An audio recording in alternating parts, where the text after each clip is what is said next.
Hello, everyone, and welcome back to the channel. Owen talks about sports and movies. I just want to give you a quick thanks for checking out today's video. Hope you enjoy it, and let's get into it. So, after the Jurassic Park trilogy dropped on Netflix a couple days ago, it gave me an absolutely fantastic reason to go back and rewatch Jurassic Park, which is an all-time classic and one of my favorites. So, it was just an awesome win for me. And so today's video is just spurred off of that, and so we're going to get into a review of Jurassic Park, one of the all-time greats. So make sure you let me know what you think about this movie in the comments below after you get done watching. Alright, let's get into it.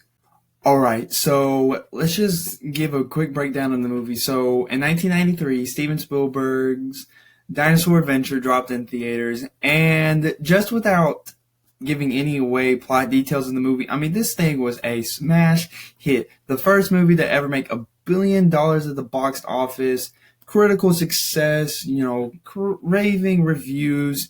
To me, it was one of the first true summer blockbusters, along with movies like Star Wars and Jaws. But Jurassic Park really took it to the next level just because of how much money it made. I mean, the entire world went crazy over this movie, and it spawned one of the most highest grossing movie franchises of all time, with 3 out of its 5 entries grossing over $1 billion.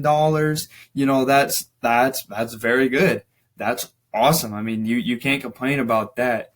But it all starts with Jurassic Park, the OG, which in my opinion is still the best out of all 5. Everything about this movie feels so genuine because, truthfully and honestly, it is. Starting with the special effects, the animatronics and CGI combination is outstanding. The animatronics are super realistic. They spent so much time and money and effort to make sure that it looked animalistic and make sure they moved like a velociraptor or a T-Rex, or the animal would actually move. Most of the shots of dinosaurs in this movie are animatronic.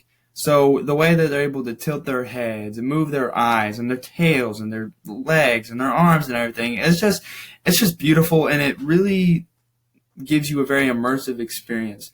And then the shots that are CGI, the CGI in this movie is revolutionary. When I say that from a special effects standpoint, Jurassic Park was revolutionary, that's not an understatement. There are a lot of videos detailing how revolutionary Jurassic Park really is, and so I am going to leave you to go check those out if you want to look into it, because it's super fascinating and everything like that.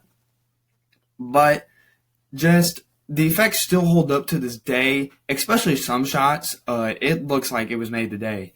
And so that's just awesome. And I think another genuine part of this movie is that this movie truly captures the wonder of what it would be like to see dinosaurs for the first time. The awe and the horror, the excitement and the fear. When they're looking at the Brachiosaurus and it's like, welcome to Jurassic Park. And the beautiful theme by John Williams is blasting. That's an awe-inspiring moment. But for example, in the top left corner, when the T-Rex is attacking the cars and everyone is just scared out of their minds, they really don't know what to do because they're in such panic and such fear. All of their reactions is so genuine, and the magic that this movie captures is almost indescribable. It's a problem that's plagued some of the other films of this franchise, is because, in some of the other films, they go back to the island. And then it's just not the same effect as being trapped on the island. So this movie is innocent, feels almost innocent and horrifying at the same time. Very genuine in everything and stuff like that. And it's just, from top to bottom, it's a top tier movie of all time, from a pop culture perspective and stuff like that. So that's probably the main reason I love Jurassic Park, just because of how genuine it feels. Every shot and moment and scene feels like it was well detailed and worked on, and that's because it was. All the behind the scenes stuff, there was a lot that went into this, making this movie. There was a lot of risk. There was a big chance making a movie like this. They bought the film rights before the book the movie's based on even came out, so they were taking a huge gamble with this movie, and it absolutely paid off.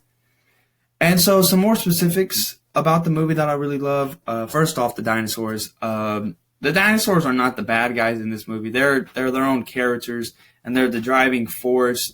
They're what this movie is about. The dangers of what they possess and what the genetic power and the responsibility that comes with that is like. And it's just an example of, with great power comes great responsibility.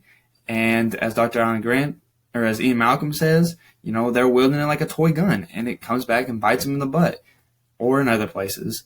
But, and then, so you have dinosaurs that are terrifying, and the action is good, and everything like that. And then on the human side,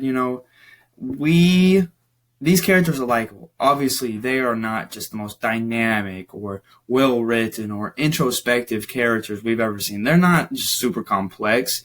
They can almost be one-traded, a few of them for sure. But, all of them have solid motivations. They're all likable. You can all relate to all of them. So we want to watch them succeed and get out of the island alive, because we feel for them.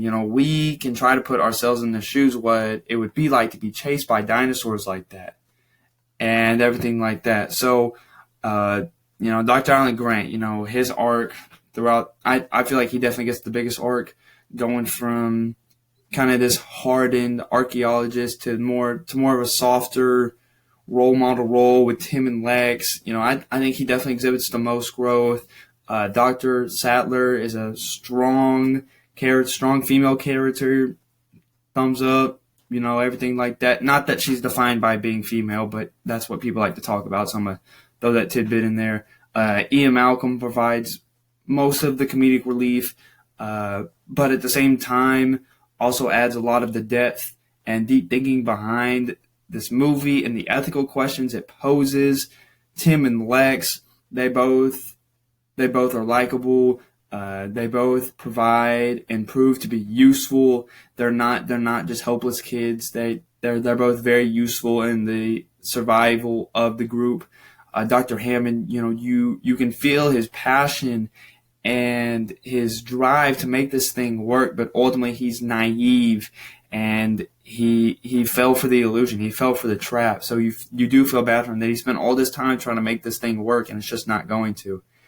And then, you have Dennis Nedry, who feels like he's been misunderstood or he's been let down. And so he lets his selfishness not only cause a lot of other people's downfall, but his own. And it's those selfish actions that lead, the consequences of the selfish actions that lead to his demise, and it's a fitting end. And then, of course, you have other interesting characters, Donald and John Arnold, the Samuel L. Jackson. I mean, obviously, having Samuel L. Jackson is a great pull for your movie. And Robert Muldoon, the Raptor Hunter. I mean, just all around, top to bottom, one of the best movies ever. I'll put it right up there with any movie you want to talk about, just from a pure cinematography, filmography. I don't think filmography is right, but it sounded nice. Just top to bottom, the technique, the passion, the drive, the characters, the action, the dinosaurs, the comedy, it all blends together into one of the greatest blockbusters of all time. And a super high placing on my top 10 movies list. So thank you for checking out today my review of Jurassic Park, one of the all-time greats. Make sure you leave your thoughts in the comments below, and you have a great day.